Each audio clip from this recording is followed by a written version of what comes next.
Bismillahirrahmanirrahim. Assalamualaikum warahmatullahi wabarakatuh. Izinkan saya pada hari ini untuk menjelaskan submateri dari materi urgensi Islam bagi manusia sebagai agama yang sempurna. Jadi subbab ini terbagi menjadi dua, yaitu Islam sebagai solusi masalah umat. Lalu juga yang kedua itu ada Islam sebagai pendorong perkembangan. Jadi kita mulai saja pada subbab yang pertama, yaitu Islam sebagai solusi masalah umat. Jadi menurut surat Al-Baqarah ayat 45, wa asta'inu bis-sabri was-shalah wa innahal wa innahal lakabiratun illa 'alal khashiyin. Ya, artinya jadikanlah sabar dan sholat sebagai penolongmu, dan sesungguhnya yang demikian itu sungguh berat kecuali bagi orang-orang yang khusyuk. Jadi pada poin pertama di subbab pertama ini menjelaskan bahwa segala persoalan baik yang ada di dunia maupun di akhirat telah diatur di dalam Al-Quran. Jadi yang dimaksud dari poin pertama itu adalah Al-Quran itu diturunkan oleh Allah Subhanahu Wa Taala melalui para perantaranya, yaitu nabi-nabi Allah yang sebanyak 25 itu, dari Nabi Adam hingga Nabi Muhammad, untuk memberikan pedoman atau petunjuk bagi para umat manusia.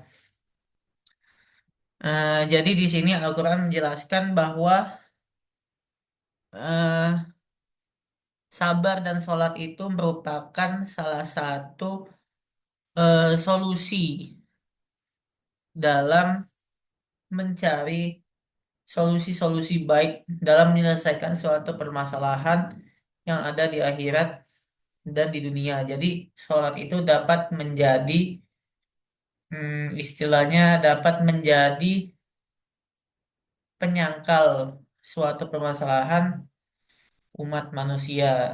Jadi jika seseorang mendapatkan masalah dengan sholat, dengan bersabar, dengan ya melakukan amalan-amalan yang Allah anjurkan di dalam Al-Quran, itu dapat memberikan solusi atau dapat memecahkan permasalahan yang membuat manusia itu terkadang menjadi stres atau segala macamnya. Lalu pada pada poin kedua, yaitu Islam sebagai agama yang diridhoi oleh Allah, segala pertolongan akan diberikan olehnya. Jadi Islam adalah agama yang diridhoi oleh Allah Subhanahu wa taala. Hal ini dijelaskan dalam Al-Qur'an surat Al-Imran ayat 19 yang berbunyi Innad dina indallahil Islam, yang artinya sesungguhnya agama yang diridhoi di sisi Allah hanyalah Islam. Karena Islam sendiri merupakan salah satu-satunya agama yang bersumber atau yang diciptakan oleh Allah Subhanahu wa taala. Dan agama ini juga telah disebarkan oleh nabi-nabi utusan Allah, mulai dari Nabi Adam hingga Nabi Muhammad SAW.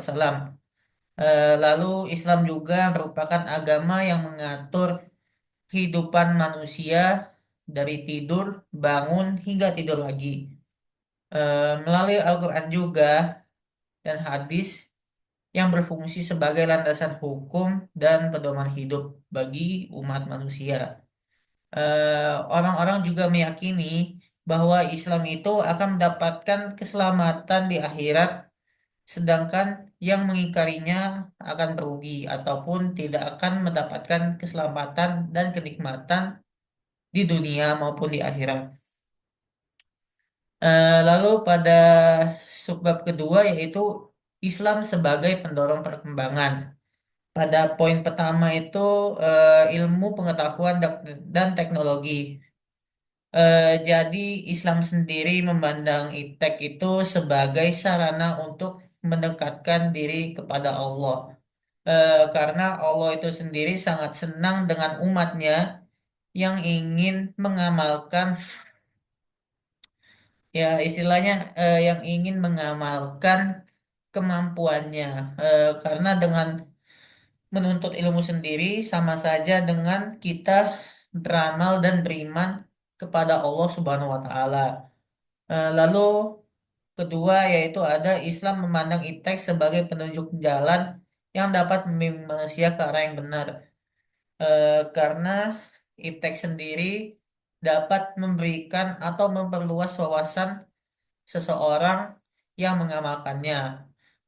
Maka dari itu, Allah itu sangat senang dengan manusia yang mau terus belajar untuk mendapatkan manfaat-manfaat dari apa yang dia pelajari maupun misalkan itu pengetahuan maupun teknologi. Lalu juga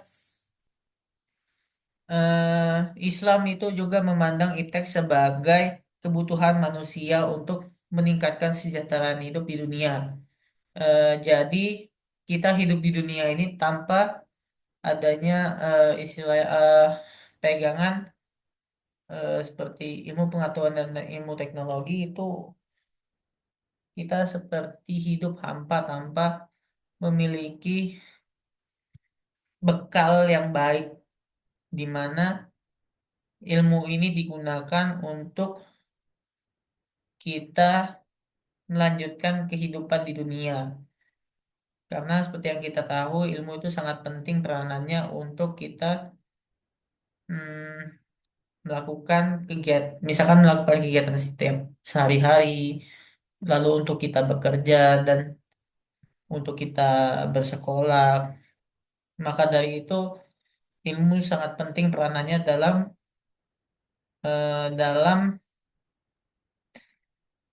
tuntunan kehidupan manusia. Lalu yang kedua itu ada arsitektur dan seni. Jadi Islam sendiri seringkali eh, jadi Islam juga sebagai agama yang mendorong perkembangan arsitektur dan seni. Contohnya saja itu ada Masjid Taj Mahal yang dimana setiap dindingnya itu ditempeli dengan mozaik-mozaik. Eh, Lalu juga ada Masjid Al-Aqsa yang di dalam kubahnya itu diukir dengan mozaik-mozaik yang sangat kecil. Hal ini menunjukkan bahwa Islam sudah lebih dahulu dalam mengembangkan di bidang arsitektur dan seni. Lalu yang terakhir itu ada pendidikan, di mana Islam ini sendiri menganggap pendidikan itu sangatlah penting untuk membentuk karakter dan akhlak mulia, terutama pada anak-anak. Lalu pendidikan juga penting untuk menumbuhkan ketakwaan kepada Allah Subhanahu wa taala. Lalu juga pendidikan itu sangatlah penting untuk mengajarkan prinsip-prinsip etika Islam seperti kejujuran, keadilan, dan amanah. Karena ketiga prinsip ini sangat ditekankan dalam agama Islam, terutama pada anak-anak yang masih mungkin bisa dikatakan kurang mengerti atau tidak tahu akan kejujuran, keadilan, dan amanah.